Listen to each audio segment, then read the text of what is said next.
Olympic లో పాల్గొనాలని ఎంతో మంది కలలుగంటారు. ఆ కళ నీ పట్ల నెరవేరింది.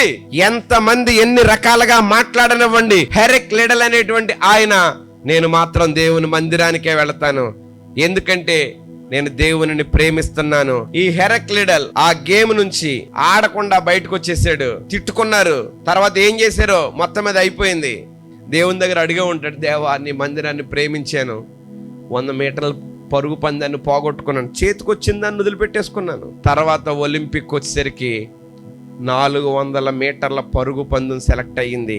400 మీటర్ల పరుగు పందెంలో ఈ హెరెక్ లిడల్ విజయాన్ని సాధించి పతకాన్ని పొందుకున్నాడు. ఇంకో సంగతి ఏంటో తెలుసండి, హెరెక్ లిడల్ మీద ఒక సినిమాను కూడా తీశారంటండి.